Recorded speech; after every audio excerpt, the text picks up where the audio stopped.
Are you about ready to go? We can give you a little introduction if you are. Yes. Okay, cool. So students, I'm so excited to see you all here today. I love that I can see each of you in your classrooms. It's really exciting for me. And I'm really excited because we are partnering our Planting Pals grant and our Farming Our Land and Sea grant, so that's second and third grade, with the Mashentucket Pequot Museum and Research Center. Have any of you been there before? Raise your hand if you've been to the Mashentucket Pequot Museum. No. Wow. Mr. Pena has, oh, I see a few thumbs. Yeah, cool. Okay. So we are really excited because we have Mr. Pena here from the Mashentucket Pequot Museum and Research Center. And in just a moment, I'm going to turn the Zoom call over to him, and perhaps he can explain to you what that center is and who the Mashentucket Pequot are. And then he's going to do a really fun corn husk doll making workshop with you all. Do you guys like doing hands-on activities, like arts and crafts kind of activities? Yeah. Yeah, me too. Me too. Excellent. So if you do, I think you're really going to love today's session. And we have Miss Vacatora's class who just joined us as well. Nice. Awesome. So without further ado, Mr. Pena, I'm going to pass it over to you. Hi, everyone. So we Pianqua, Cha, Natessa Wees, Matthew Pena. I just gave you a greeting in my language. I said, come in a good way. Hi, my name is Matthew Pena. I'm Mashentucket Pequot.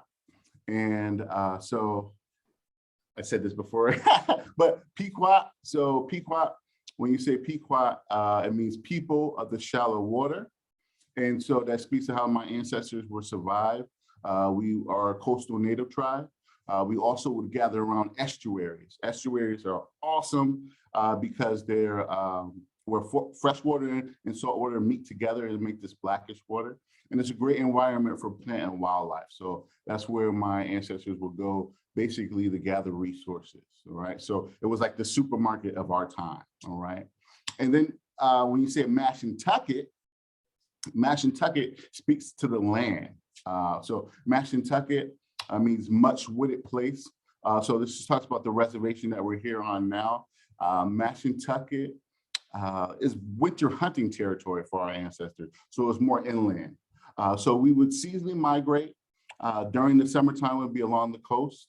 When it's winter and snowing, we will move more inland. That way we can hunt and take advantage that way. And so Pequots are famous for having two homes, not one, but two homes. So we have a summer home and then a winter home. So if any of you guys summer out there, we kind of started that trend. You could think that's for that. All right. And here at the Mashentucket Pequot Museum, we basically tell our story, our history. And wait, sorry, give me one moment. My PC's trying to reboot, restart. I gotta postpone that. Let's see. Okay, forgive me. All right. Mr. Pena, can I interrupt you for just one moment? Yes. So students, do you know that the land that we live on in Connecticut used to be land and still is land that Mashentucket Pequot Native Americans lived on for thousands of years? Raise your hand if you knew that. Couple of people. So we learn about growing food and having farms and fishing on the land and in the waters of Connecticut. But we never really talk about who lived here before all of our ancestors came here from all over the world. And so Mr. Pena is part of the Mashentucket Pequot Native American Nation, right? So Pequot, Mashentucket Pequot Nation, I want to get it right. Is that correct? Okay. And his ancestors lived on this land for thousands of years. And so he's going to tell you all about how his ancestors lived and how they took the gifts of the land, right? and how they survived. And that will give you an idea of what life was like before we had cars and planes and all this other stuff that we have, right? So isn't that cool that we're going to learn about that? Yes? Yes. Okay, cool. All right. So I just wanted to give them that kind of background. And Mr. Pena, go ahead. Yes. So today, what we're going to be doing together, we're going to be making a corn husk dowel, right? Let's see, I have one here. Illustration.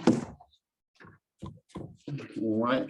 So you guys can see her hair's a little, she's a little wild thing right now. But we're all gonna, I have examples, I put examples in there for each class as well as extra arms. So the arms can be kind of difficult. There's a couple of ways you can do that, so we'll go over that as well. But we're gonna be making little small, little corn husk dowels. And I'm gonna also tell you the story behind the corn husk dowel as well. All right, so let's get into that. So the story, it's not only a Pequot story. A lot of Algonquin tribes have kind of the same story. We all have our own different variations of the story. All right, so I'm going to tell you one that I usually tell my son and my kids. Well, not just, I only have one son, but you know, my relatives. And so you may hear different versions of it as well, but they all basically have the same concept with the story. All right. All right. So many, many moons ago, the three sisters, corn, bean, and squash, also known as the sustainers of life. One day, the corn spirit, looking up to the creator, asked if there was any more that she can do for the people than just feed them. She noticed that the children would run around and play and sometimes get into mischief.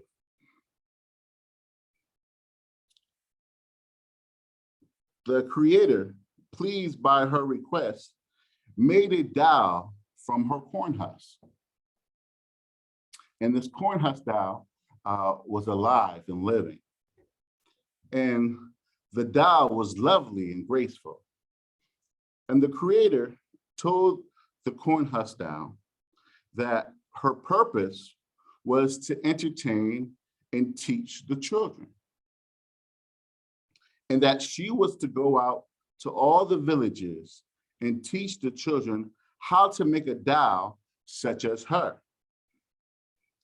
This way, the children would learn skills that would translate to their adulthood and would also have something to keep them out of mischief.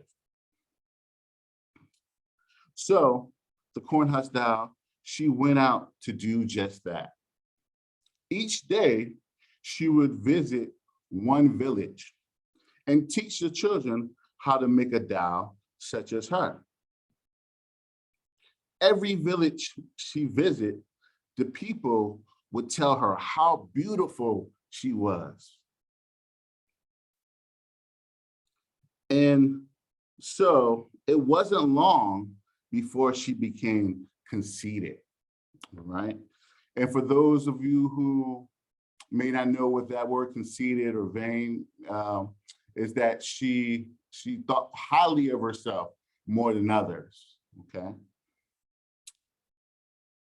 One day, when she was supposed to visit a village, she stopped by the lake and was admiring her beauty. She said to herself, "No one is as beautiful as me." And she stayed all day at the lake in admiring her beauty. And she did not go to the village that day that she was supposed to go. And so the next day, Creator, God the Creator, he seen that she didn't go to the village. He sent down his messenger, Owl. And Owl came to corn husk dowel and he said to her, you know, the Creator has given you a purpose, right? You're supposed to go out to a village each day, and you're supposed to teach them how to make a dao such as yourself. And you're not fulfilling that purpose. So if you don't fulfill that purpose, I'm gonna have to come back, and the creator's gonna have me give you a punishment for not doing what you're supposed to be doing.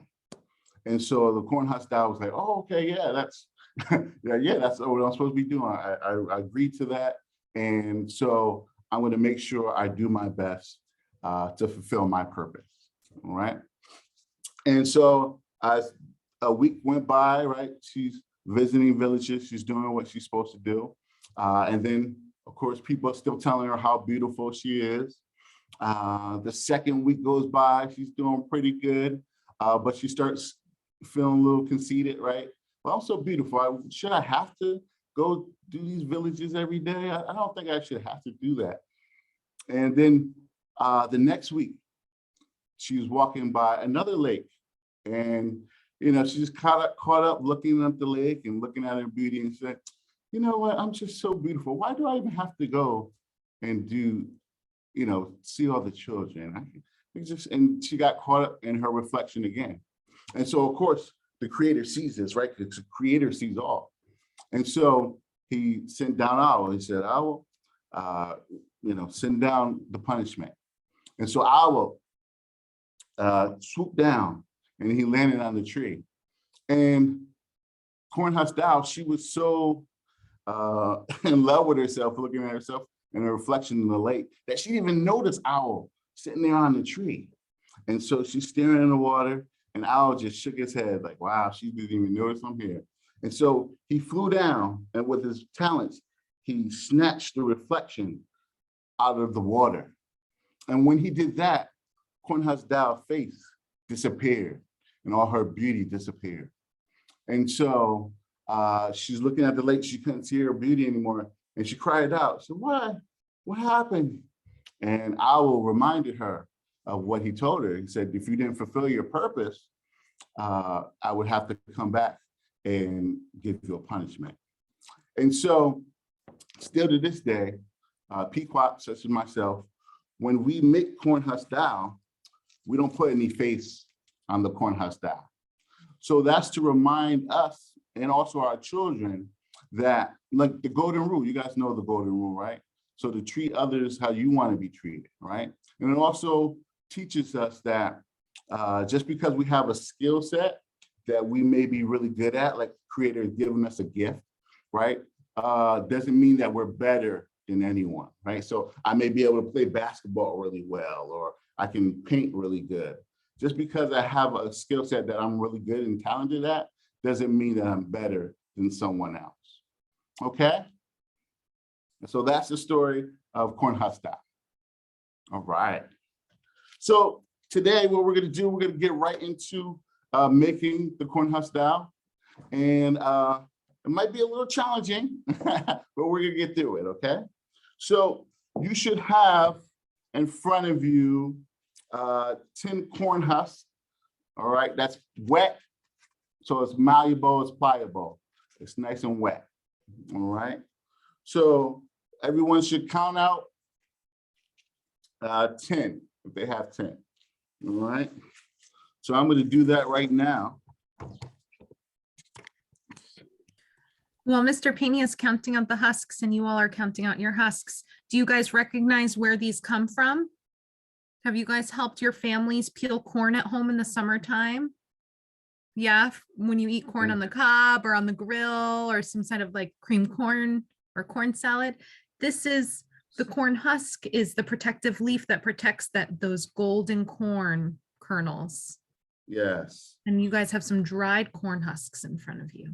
Exactly. And so I'll show you one here. So this is the corn husk on the side, and usually it's green, right? Mm-hmm. And then once you peel it back, there's the corn there inside.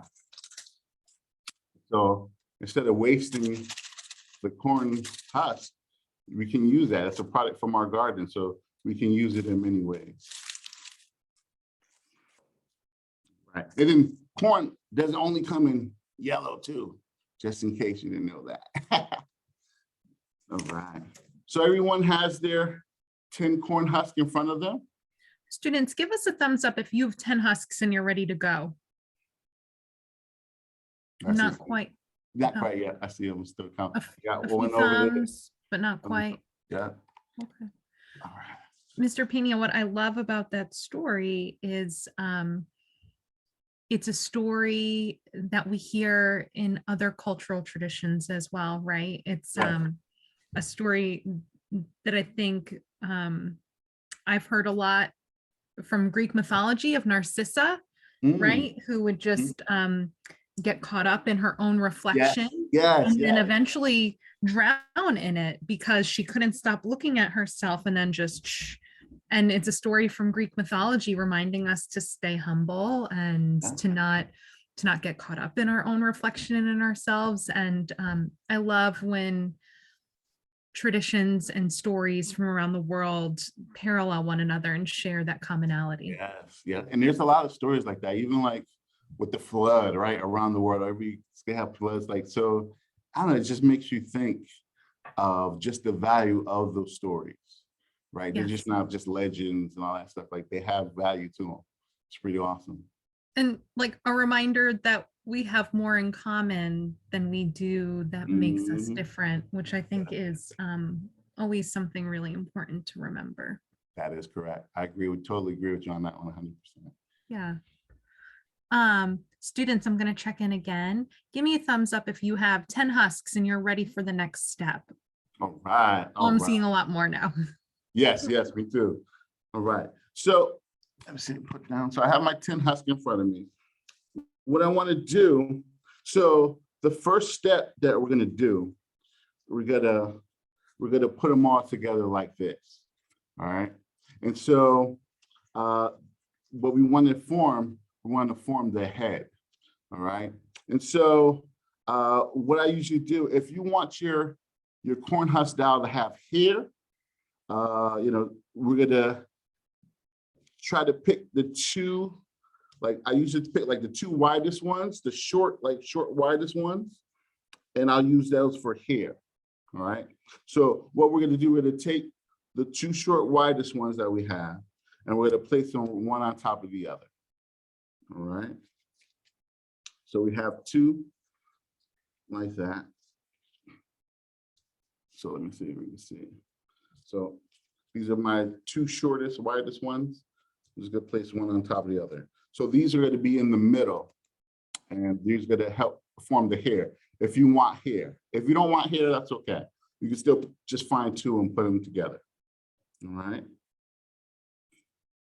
And then when we're done with that step, we're gonna start stacking some other ones. All right.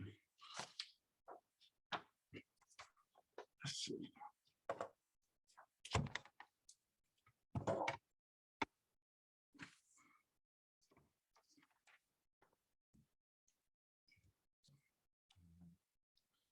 So everyone has that step? Okay. So what we're gonna do, we're gonna take 6 of our other corn husks. So let's see, 1, 2, 3, 4, 5, 6. All right. So that means we'll have 2 on the side. We'll come back and use those later, but we have 6. So what we want to do, we want to keep these in the middle. So you want to place 3 on one side and then 3 on the other side. So the trick is when you're doing this, you want to match up the tops, make sure they're even. So I'll put 3 on this side, 1, 2, 3. So that matches up. Now on this side, I'll flip it over and it'll put 3 together. 1,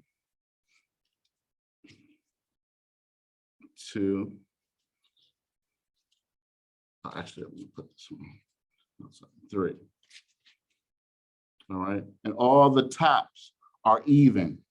So on the bottom, you'll see, some of them hang lower and some of them, they're not all evenly together. That's okay.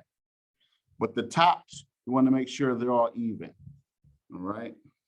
And then so we'll have one pile like that. And once everyone's on that step, we'll do the next step. All right. Oh, I gotta get my string. String. And do I have my scissors?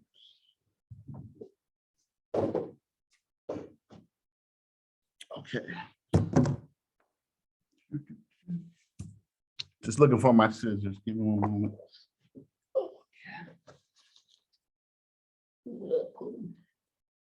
All right. While everyone's doing that, I'm just gonna go quickly grab a pair of scissors.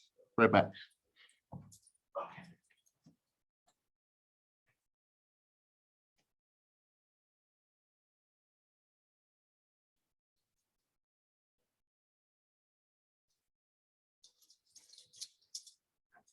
Right.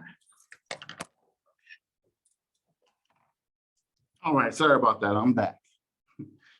That's okay. I think it looks like some students are in a good spot, but I do see teachers helping some of our other students. Yeah, this one's In a few more a minutes. little intensive. Gotta like, especially have younger hands. Everyone knows how to tie a knot, right? All right. Hopefully we have second and third graders on the call. Okay, So hopefully they can tie the first knot of their shoe. yes. Yeah, I think most students should be in a good spot for that. And this was a good learning tool in teaching our children to tie a knot as well. And today tying the knot is really important for tying your shoes, right? But back in this time, it was really important because it correlated to your fishing, right? Learning how to tie a net. It correlated to your housing as well, because back in this time, right, they didn't have Home Depot where they could just go buy nails, right?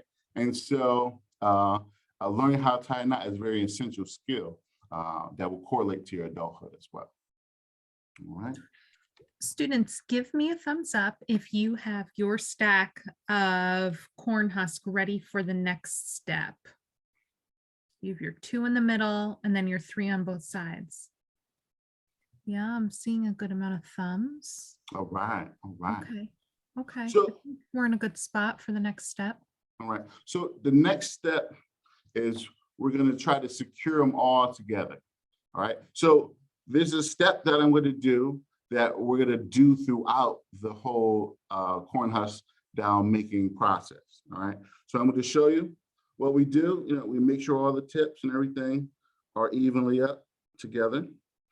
And what I'm going to do, I'm going to take it and I'm going to scrunch it in about a ½ inch below all the tops. So I'm going to scrunch it. So if you guys just watch, I'm going to do it twice. So you scrunch it in, and then what you want to do, you want to take your synthetic sinew string, and we're going to place it on top.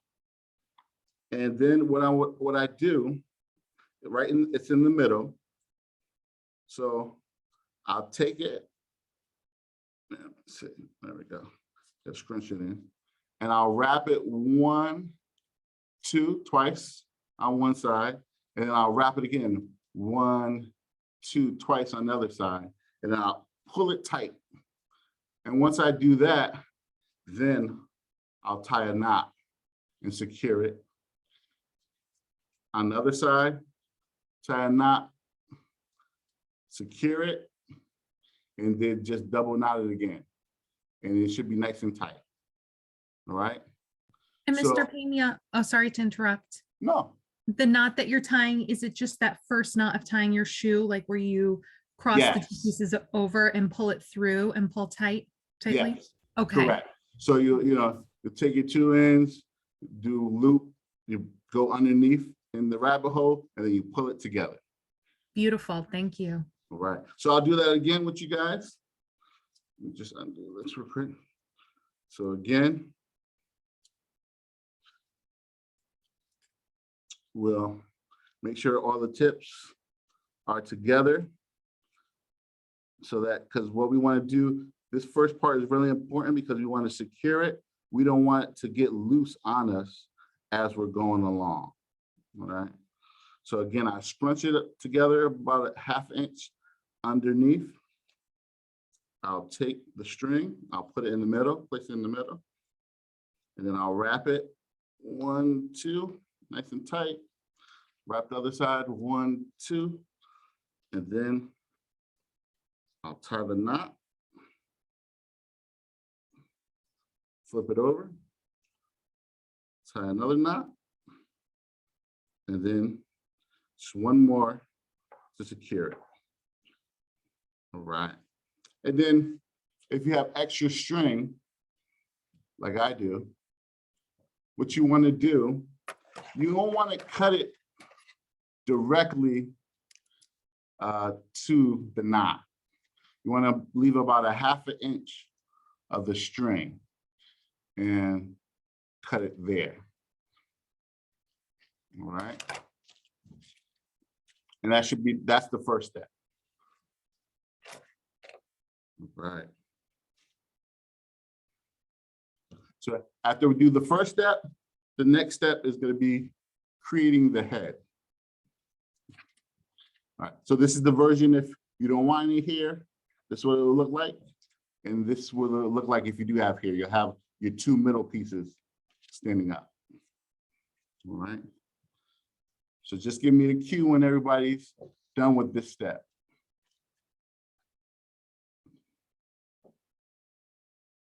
All right.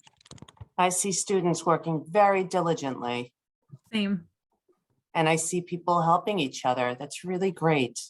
Yes, Mhm. teamwork makes the dream work. And That's I see right. our grown-ups, our teachers helping our students out too. Yes. Yes. We'd be Thank you, lost without our teachers, for being so teachers. awesome. Yeah, you should ship me when I'm doing my class at 25 sometimes. You gotta run around and That's right. yeah. It's a vacation for you today. Yeah, you can say that. It's still a little nerve-wracking because Of this is the course. first time I did it on Zoom with this large scale. So I'm like, I'm not sure how. We're gonna get through it. We're gonna make it. But I'm like, That's it's- right. I'm so used to like helping and Mm-hmm. and get people. So it's like, I'm not there to help them.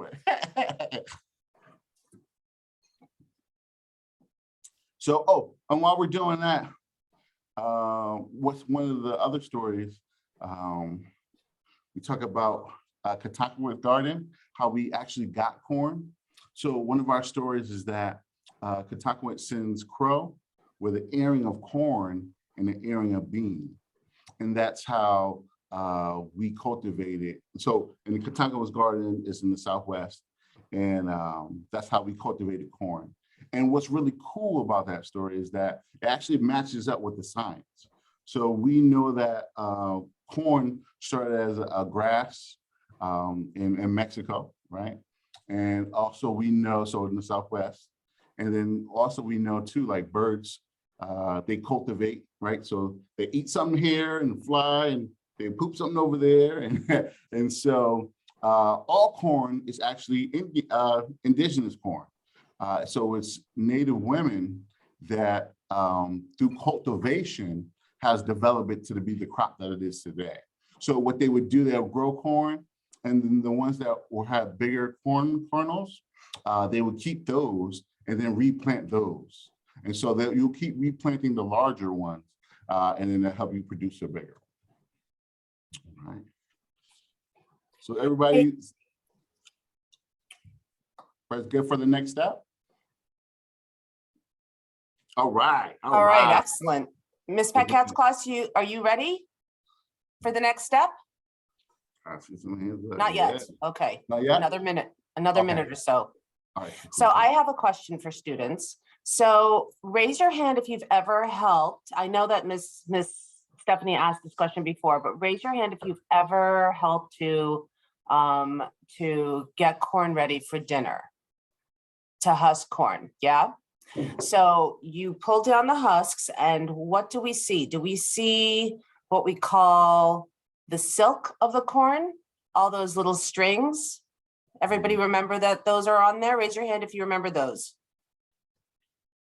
Did you know that there is one string for each kernel of corn on the cob? Did you know that? Yeah, isn't that cool? So each one of those silks is for one of the kernels on the cob of corn that you are peeling, which I think is pretty cool. Yeah, that's pretty awesome. Because as a kid, I was always like, why is this here? This is such a mess. Now you know why. It helps to support each kernel, each one of those silks. All right, Miss And it- Paquette's class, are we almost there?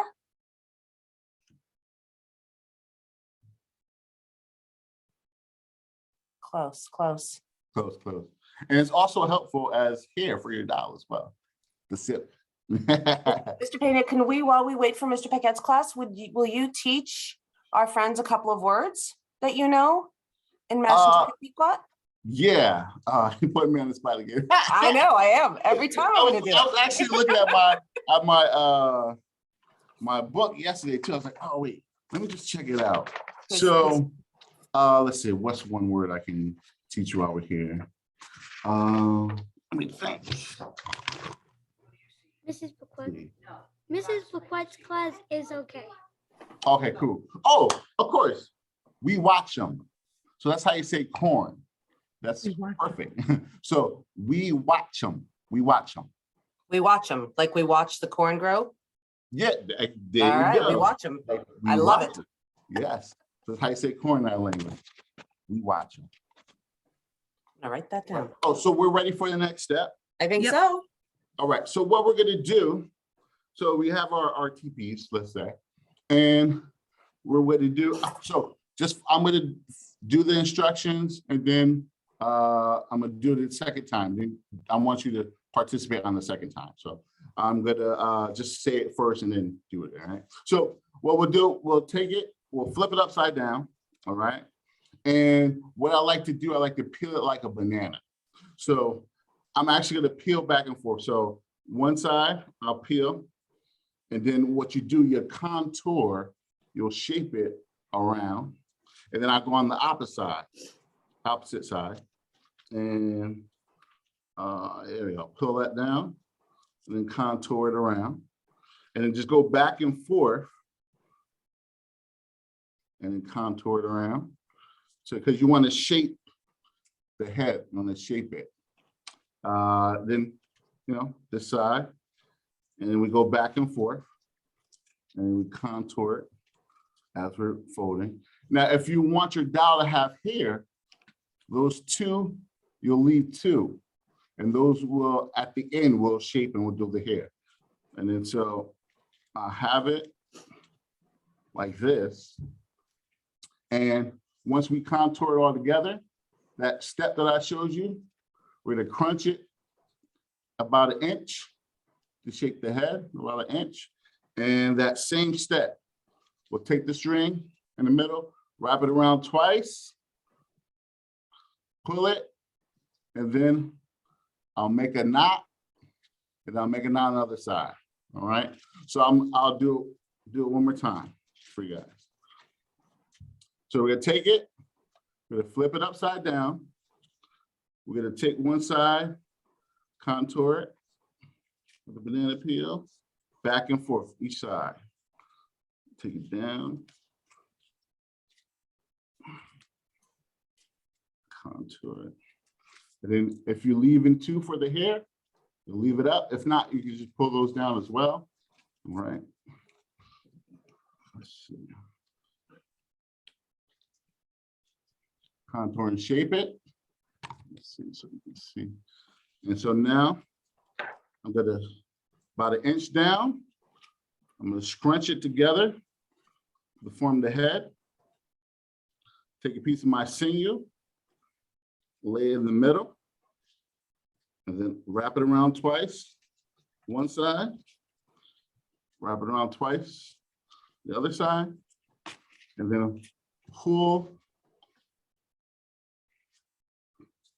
Now I'll make a knot. Turn it over. And I'll make another knot. And this side, I'll just make one more, just double knot it. Make sure it's nice and secure. And then the extra string, again, you don't want to cut it all the way down. You want to leave about 1/2 inch. Let's see. And you cut it.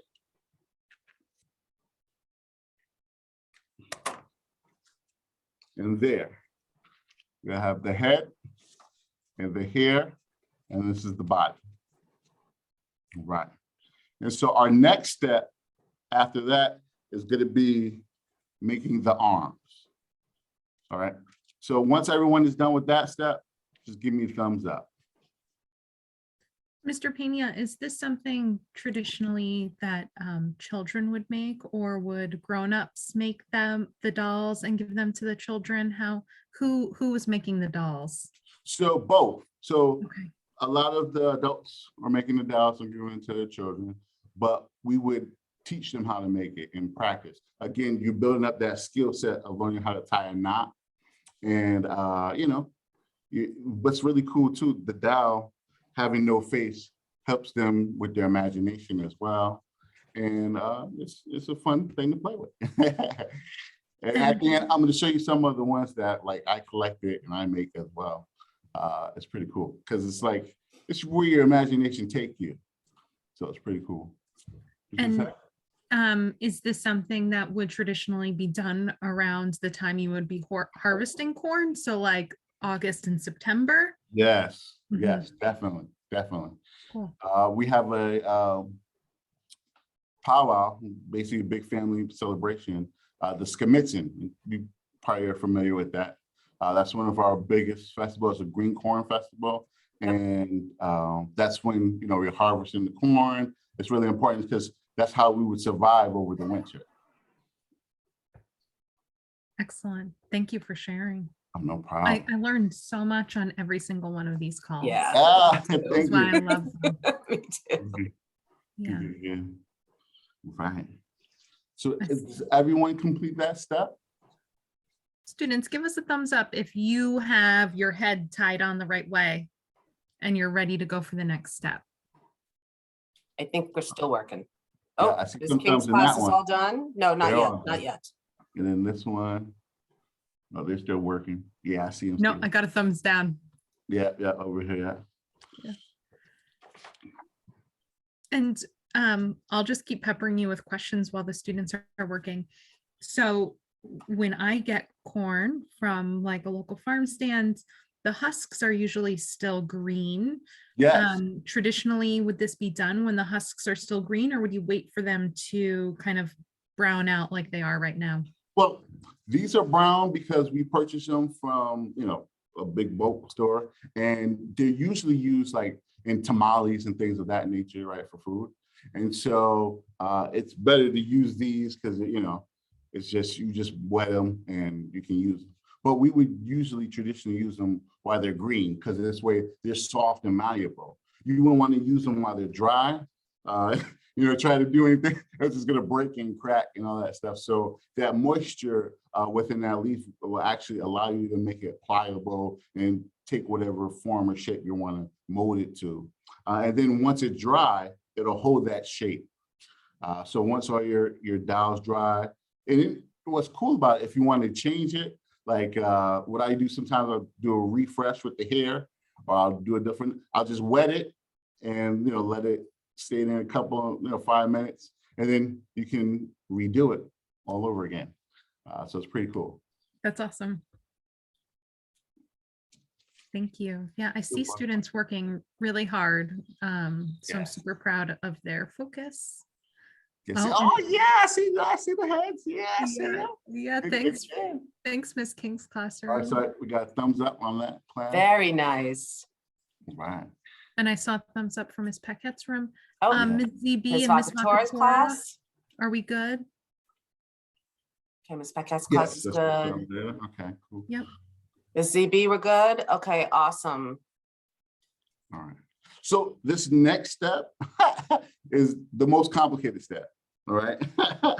So we're going to make the arms. And so in some of your kits, I have extra arms for some of those who won't get this process. Some kids will, some won't. Oh, I see a head chicken no. Not ready yet? Oh, no, yeah. Yeah. I'm muted. Sorry. Miss CB's class said they weren't ready yet. Just, Okay, cool. just let us know when you are all set. Yeah. See, that's the only thing I knew probably coming. I was like, this might be a little more complicated to kind of do an hour, because that's like when I'm in the class setting, it's easier because I only have 25 students and I can go around and help. But Yeah. Yeah, that is the challenging part of facilitating remotely. yes. And I Yeah. think I heard one class say that they do need to leave promptly at 2, but if some folks have time to stay, we can continue the recording and then Good. folks can check in after. All right. Great. Great. Yeah.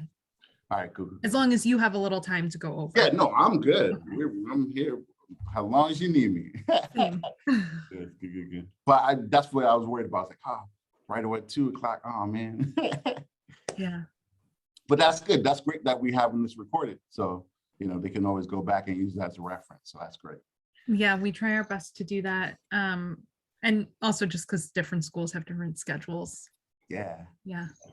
But I mean, once I was hearing about the program and how you do it and do different schools and all that, I was like, that is really cool. That is really awesome. Yeah, it's super fun. Because like right now, for instance, That was good. we have Andover, Moosup, Union, all on the call. So we have schools from all over Eastern Connecticut joining. Yeah. And that's the beauty about like the virtual program. Like you can reach, and some schools that, are too far out, maybe won't be able to make it here, It's just, they still get a piece of, the Pequot experience, which is cool. That's right. Exactly. Miss CB's class, are you guys ready for the next step yet?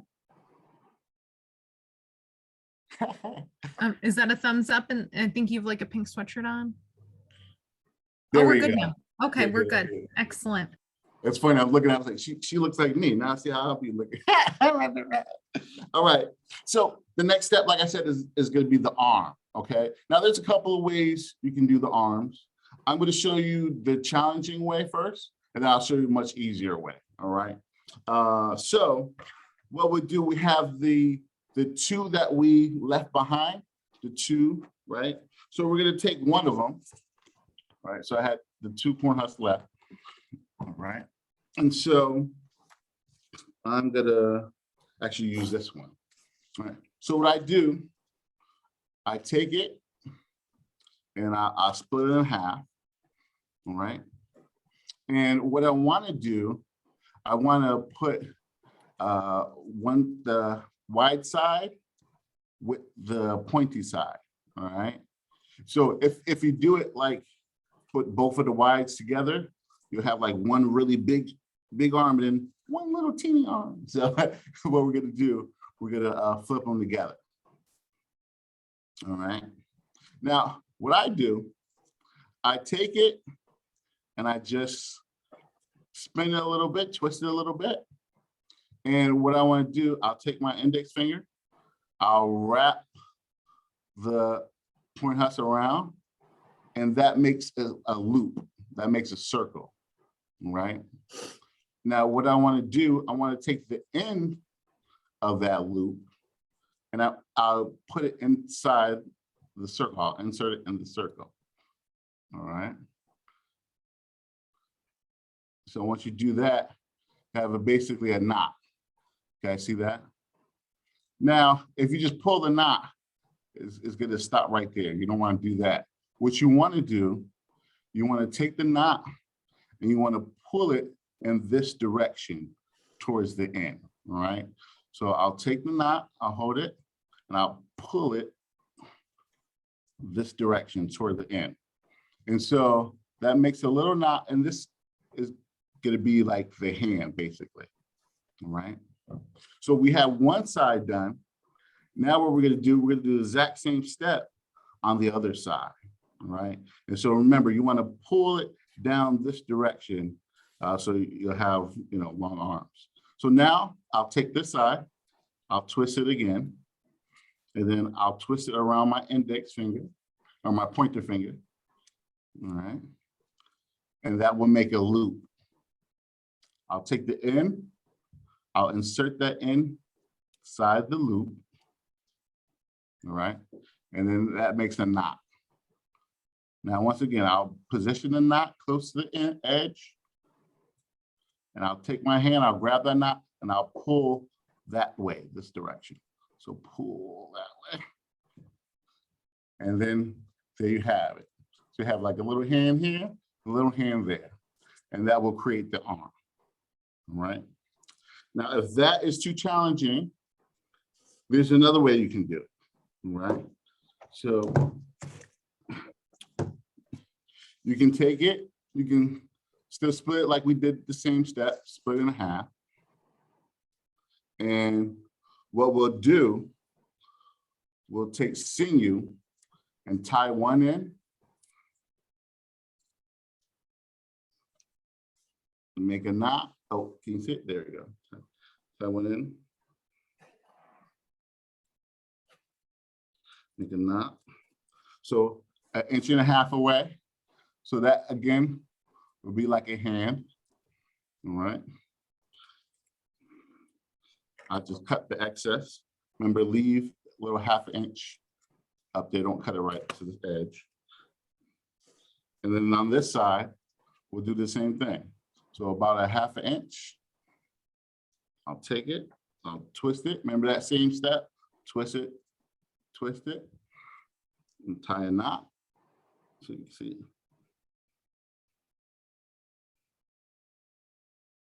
And flip it, tie a knot again. And so now we have our arms there. All right.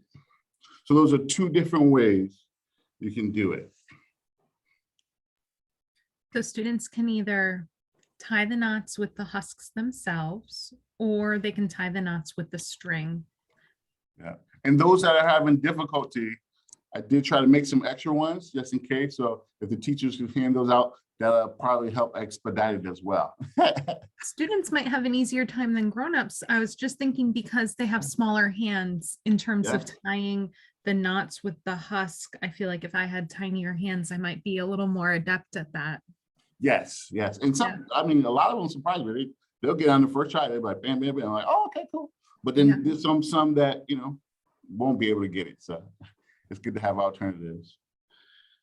And then also, did I have my, or sometimes we would even braid them. You can braid them together, braid the arms and braid legs, which is cool too. But that would take too long, so I said skip that option. But that's another option that you have as well.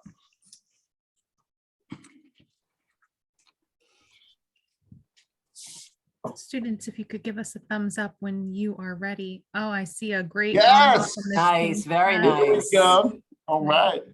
Nice. There we go. That's great. Excellent. That's Miss great. Paquette's class, we got some thumbs up. Yeah. Very All right, nice. that's awesome. So Miss Vacatora's class and Miss ZB's class, just give us a thumbs up when you're ready for the next step, when you all have your arms and hands ready to go. Cool, cool. All right. Okay. Not yet, not yet. We're getting there. Right. And you know, corn is a very important crop for us. Like I said, it helps us over the winter.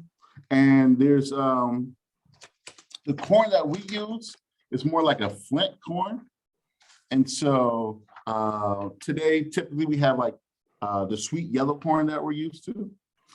Flint corn is more like dry. And what we would do, we would actually dry it out on the mats, let the sun dry it out. And you can store it over the winter. And so like how we would use refrigeration, we would basically have like a root cellar. So we would dig a bell-shaped hole within the ground, and this would actually be inside your wheat tube, so your house. And that larger portion of the bell being bigger on the bottom. And then we would actually line it with blue stem grass. That blue stem grass has like antibacterial properties in it. So it slows down the rotting process for the food. And then since it's underground, it keeps a cool constant temperature all year round, just like our refrigerators. Right? We put stuff in there, keeps it nice and cool, and that preserves the food. All right. Oh, I see a thumbs up. Yeah, we got a thumbs up from a CB's class. So I think kind of not a great example, but students, if you have a basement or a cellar at home and you go in there in the summertime and in the wintertime and feel how it's like kind of cooler than the rest of your Yeah, house, that's yeah. because it's below ground and it stays cooler and closer to the same temperature year round. You really feel that difference in the summertime, like especially those hot days we had this week. If you go down to your Yes. basement or cellar, you would feel that it stays cooler, almost like a refrigerator down there. Yes, definitely. And I think because most students live in Eastern Connecticut, I would say a good handful probably have basements or cellars in their Yeah. house. Yeah. Versus if we live like down south or something. Yeah. Or sometimes when we have students on who live in cities, they're less likely to have that context. Yes. Miss Vacatora's class, are you guys ready or you still need some more time? That's the one class I don't think I've seen a thumbs up yet from. Yeah. Oh, I see a hand over there. Yeah. Miss King's class, we got you. You're having fun. Okay, I see a thumbs up on Miss Victoria's class. Yes. All right, good. Okay, There we cool. go. So I think I've seen one from each class. I think we're in a good spot. All right, great. So the next step we're going to do, this is going to be the next step that we're going to do. Okay. So what we have now, we have this dowel and we have the arm. Okay. And we have the arm. All right. So what we're going to do, we're going to insert the arm inside. So if you have here, that means you have 6 all together on the bottom. So what I do, I just count out 1, 2, 3, and I find the middle. So once you find the middle, what I'll do, I'll take my arm and we're gonna stuff the arms in the middle. And we're gonna push it. What I use my thumb and just push it all the way up to the top. All right. And then so we have the arms inside. And now we're gonna do that famous step that we keep repeating, scrunch it in, take our sinew in the middle, right? And you just gotta watch the hair. So it's probably better to put it upside down. That way the hair doesn't get tangled. Or you can just place it on the table. And 1, 2. So we're gonna go right underneath the arms, all right? 1, 2 on this side, and 1, 2 on that side. So right from left, and then I'll pull it in. So I'll squeeze it nice and tight. Let me see. You can see it. Squeeze it nice and tight. So that's going to secure the arms. And now you just tie your knot. All right. So take it, tie my knot under over, pull it together. Then I can flip it on the other side. Same step we were doing all throughout. Tie another knot on this side. And then another knot. We just double knot it on this side. There we go. And then, as always, we'll cut the extra string. Now, again, not all the way to the bottom, but leave about a ½ inch. All right, and I'll cut that. All right, and so once you're done, it should look something like this. Very cool. Yes, yes. And then a lot of people sometimes just stop at this process, but I like to dress her up, do a little something extra. So after we do that, that's when we're gonna place a shawl. We're gonna do a top on her. All right. So, Mr. Pena, while students are working on this, I Mhm. keep hearing you use the word sinew. And since we have mostly 2nd and 3rd graders on the call, I'm thinking it might be a new word to them. And you're using it the way we use the word string. And Yes, it's correct. making me think sinew and string might be similar. Where would Mashentucket and Pequot get their string from? Yes. So we have a couple of ways that we get string. One of them being plant fibers. So dog vein, right, we can turn into cordage. Also, animals as well. So sinew refers to the tendons of any large animal, so such as deer. So the tendons in the back of a deer's leg, you can take it. I didn't even bring some. I usually have a kit. Well, it's because we actually have it here at the museum. You'll take that tendon and you can pound it out as string and fibers, and it turns into fibers. And so, oh yes, there we go. That's a great dial. I see it. Beautiful. Yeah. And so those fibers, the sinew is really awesome because we would use it for like stone and bone connection. And so what we do, we actually wrap it around while it's wet. You guys are doing good. I see some great dials. And once it dries, it cinches. It really makes a tight hold, a bond to it. So it's good. It's cool. All right. So sinew is part of the animal that we probably wouldn't eat, but Yes. your people were being resourceful and wanted to use every part of the animal and learned that it could be a really strong way of tying things together. Correct. The way we use string. Correct. Very interesting. And there's two ways, I mean, there's two reasons why we try to be as resourceful as we can. One, to pay respects, right, to the animal and to taking its life, and respect to the creator for, you know, having subsidies, providing something for us so that we can live. And then second, two, you want to make sure you're not squandering resources, right? You know, today we have the luxury of going out to the store, buying things, like we have things in bulk and all that stuff. Our ancestors back that time didn't have the luxury of having a whole bunch of resources that you could just take advantage of.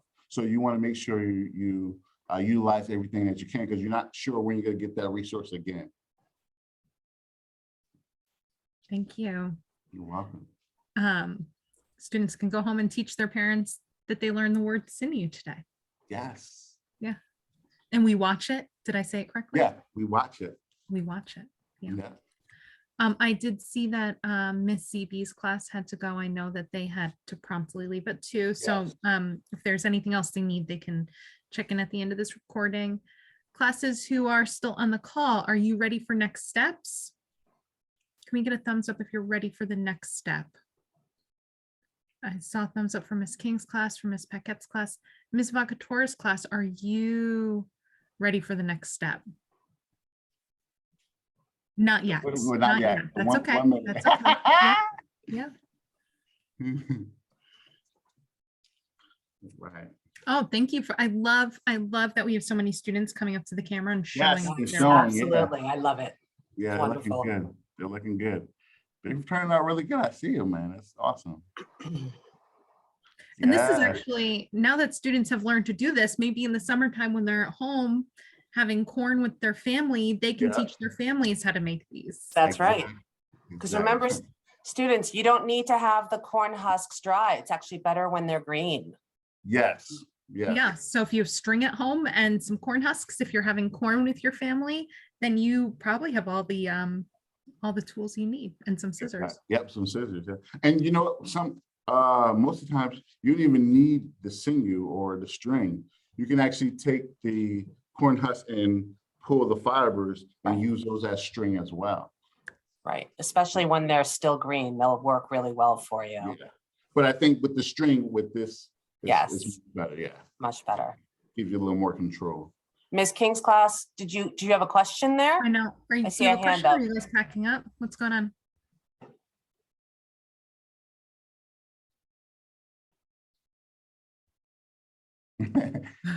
I think he's posing for the camera. Miss Vacatore's class, let us know when you're ready for the next step. Right. And you guys know there's basically 5 types of corn, and all the variation comes out of those 5 types. So we have the sweet corn that we know of. We have what we call dent corn, which is kind of like for how we feed our livestock.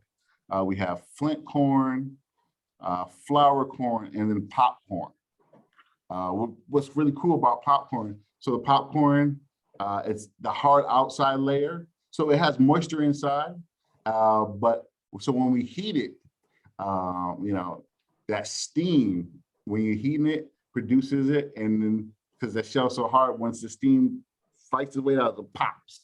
It was like that. So it's pretty cool. It's actually what I didn't have a lunch today, but that's what I was snacking on. Hey, great snack. Yeah. Ms. Vacatore's class, are you ready for the next step? No, I see some. Yeah, I thumbs think up. we're getting thumbs up. Yeah. Excellent. So I think we're ready for the next step. All right, great. So the next step now, what we're gonna do, we have one corn husk left that's on the side, all right?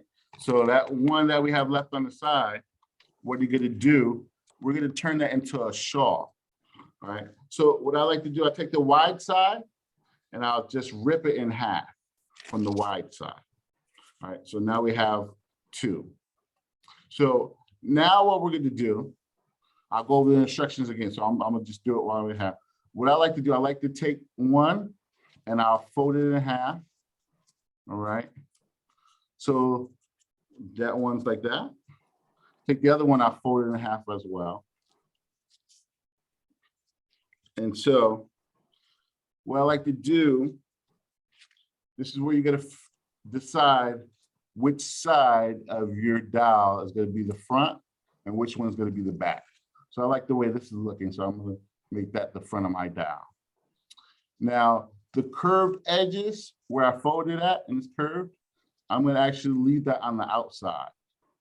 So that curved edge outside, and I'm gonna make like a little X, the two wides on the bottom. Oh, I see a hand waving? No, oh, she's saying bye, okay. And what I'll do, I'll take that X and I'll place it in back of the dial. All right. Now, what we want to do once we have it in the back, we're going to take one side and we're going to pull it over to the front and we're going to cross it and make an X in front. Very nice. And then take the other side, cross that and make the X in front. So now it's a little, you know, a shirt. So once we do that, we have a shirt. It's going to be kind of, you know, you want to position it, make sure it looks good and, you know, get the shoulders and you can position it. So once we do that, we'll hold it with one hand and then we'll take a piece of string again, and we'll do that same step. We'll wrap it around twice and we're going to secure now the shirt to the dial. So I'll do that now. Push it down so you can see that. So I'll take it, wrap it, then I'll tie a knot in the back. Tie a knot in the front.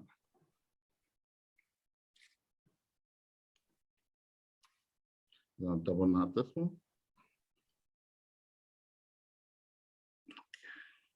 There we go. So that one's short enough where I didn't have to cut it. So now your figure has a shirt. Okay. So once we do that step, we got two more steps and we're all done.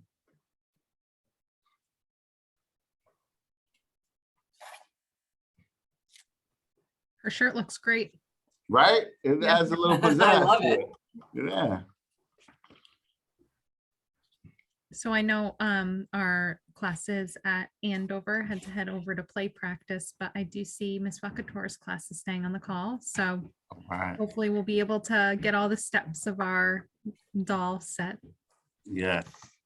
I think maybe what I'll do next time, I'll make the story a little shorter. But I'll have all the elements in there. Yeah, I think it was appropriate in length. I agree. Okay. Yeah. All right, good. Yeah. The hope is that next year, hopefully we'll be doing a lot of these in person. So Yeah. I think the idea is that like we'd be able to take our students on a field trip to the Mashentucket Pequot Museum and Research Center, and Oh, this sort man. of stuff could just be like a hands-on workshop for part of the day, and then we're in person and there are lots of adult hands on deck to help out. Yeah, yeah. Well, I mean, it's gonna be fun when you guys eventually get here.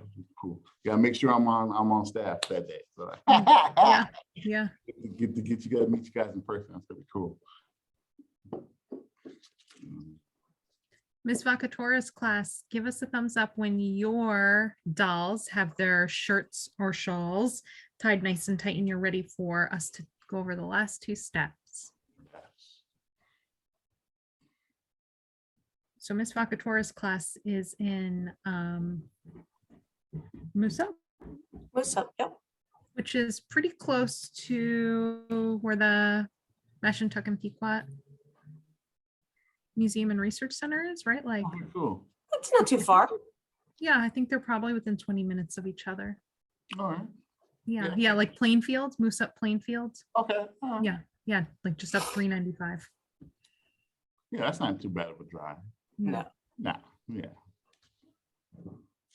Because you guys are near like Griswold, right? Well, Ledyard. Near Ledyard. Ledyard. Yeah, Got that's it. the closest town I think. Yeah, Yeah, Moose Up is like Plainfield area. Mm-hmm. So Yeah, it's not too far. Did you ladies you gonna get to make one as well? we will, yes. All right. Not yet, but we will. yeah. Our doll supplies arrived to the office last week, but we have both been tied to our desks doing other work for the. So, doing do you want other to see work what for the do you want to grant. see what I've been working on while we've been doing this and I've been paying attention? Okay, yeah, let's check it out. Oh, ooh, check you out. All right. What kind of is that? That's not quill work. What is that? That's It's just acrylic paint. acrylic paint. Oh, okay. Oh, Yeah, so I've been painting. yeah. That's a shell, right? It looks like a shell. It's a little shell, yeah. Yeah. Wow. On a rock. That's awesome. All right. Ms. Vacatora's class, how are your shawls and shirts? Are you guys ready for us to move on yet? I see one thumb. Yeah, yeah. Mhm. Are you guys ready for the next steps? Yeah, okay. I think No. so. I Some see people one don't. student helping another student. Maybe Yeah. once they're finished. Yeah, maybe. It looks like we're getting thumbs up from most everyone else. Excellent. Oh, ooh, yeah.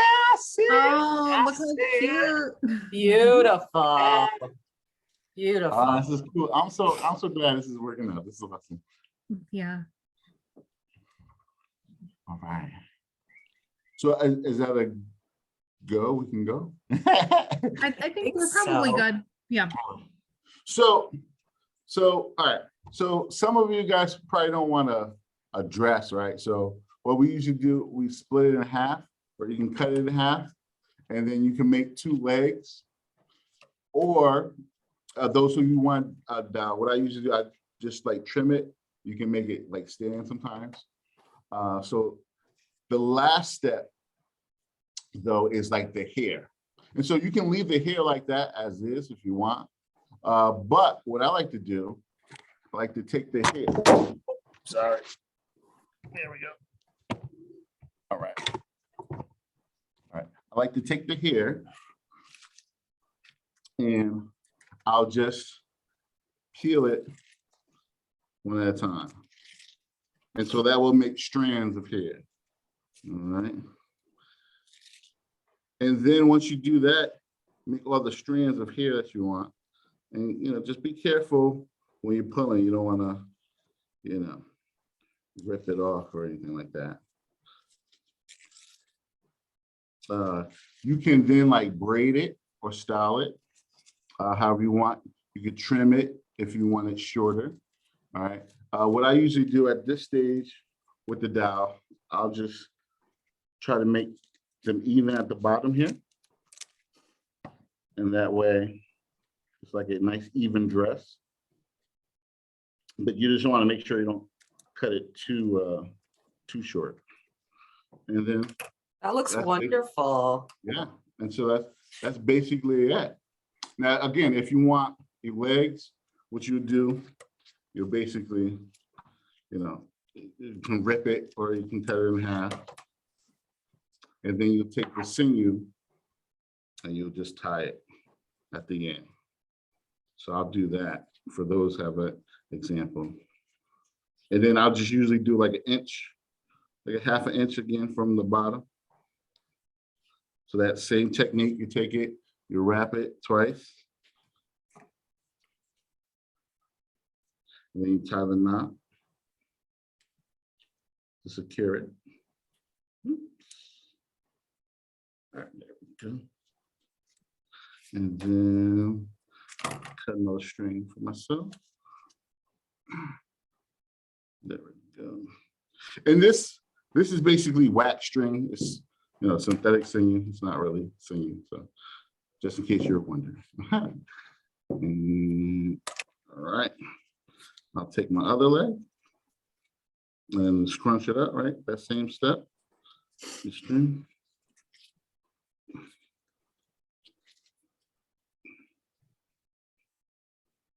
And take that, tie the knot. Then you can cut off the excess. Tie twice. Here we go. And so now I got legs. Then I'll cut the string, cut the little excess. But again, not right to the knot, right? You just leave a little bit.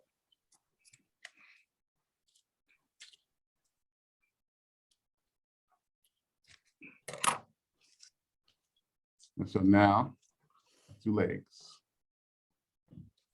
Really cute. So students can decide if they want their doll to have a dress or if they want their doll to have 2 legs. Right. Exactly, exactly. And then 2, like, let me show you some of the figures that I have. So my collection. All right, so this is a guy, but he has a dress on, but you can dye him, the back, the front. Let's see.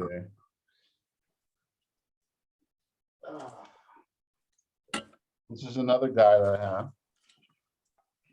So let me take him out of this holder. So this one I got leather on it. Made a little, fun. Little fishing out of beads and stuff. All right. So it's here tied in the back. So it's your imagination, however you want to do it. This one, let's see.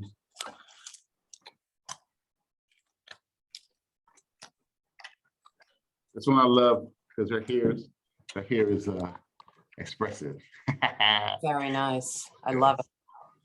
Looks like my hair. All right. Now you got to style it up there. You got to show them what you're working with. So that. And then this one, I got this one. This one I purchased. Let's see, Pequot. She's the one that taught me.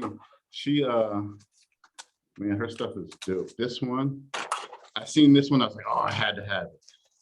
This one, the corner cob. Very nice. As arms.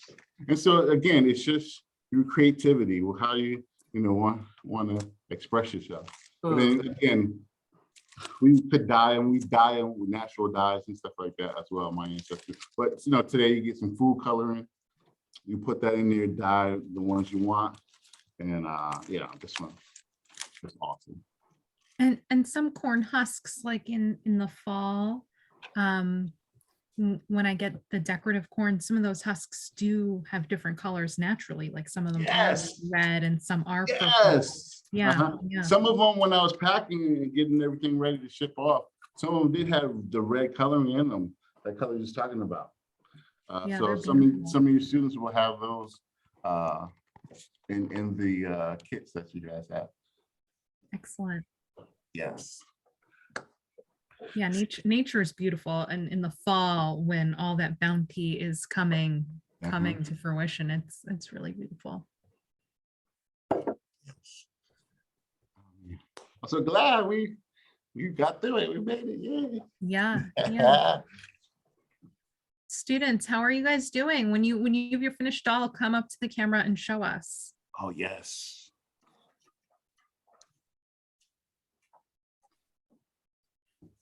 Oh, yeah. That's beautiful. Yes. Oh, I'm Very so happy. nice. Yes. Oh, nice. Came out really good. Oh, yeah, I love Show so us many of another them. one. Oh, good. Good job, students. Oh, man. That just made my day. Miss Vakatora. What an awesome class.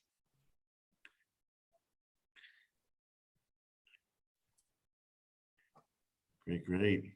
And then again, when you guys go home, you can style them, right? The hair, you can braid, however you want to style it. Then the cool thing is if you want to mix it up, oh yeah, I see a braid right there. Yeah. Yeah, cool. All right. Awesome. And then if you ever want to redo it, you just put it in the water, wet it, and then change up your hairstyle, you know what I'm saying?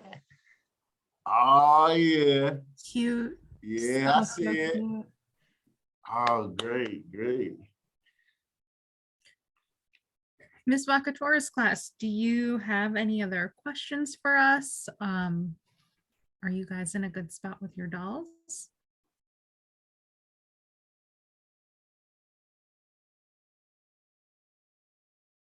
I think she's typing.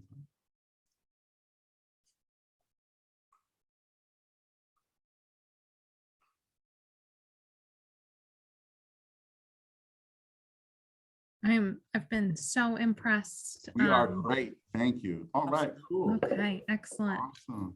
And Ms. Vakatora's class is in 2nd grade. I've been really impressed with their skills for Yeah. 2nd graders. I mean, you check them out. You've seen them dolls, right? Yeah, Okay. yeah. So Cool. creative. Excellent. Well, it has been such a delight Yes, having our 2nd and always. 3rd graders on the call and working with you, Mr. Pena. So thank you for your time. Thank you, students, for being such good Thank students you. today. Yes. Katapatiamo. Thank you. Oh, thank you. Thank you. Bye, everybody. It was so great to Bye. see you. Right. Bye. Bye, See you in a couple students. weeks. Bye. Aw, Alright. cutie pies. It was a pleasure. It was a pleasure. Thank you very much. That was wonderful. The ladies, enjoy your day. You gotta send me some pics of your dolls when you do it. Okay, will Yes. do. Yes, Will do. yes. All right, Matt, take Look forward care. to seeing you again. All right. Bye-bye. Thank you. Take care. Bye.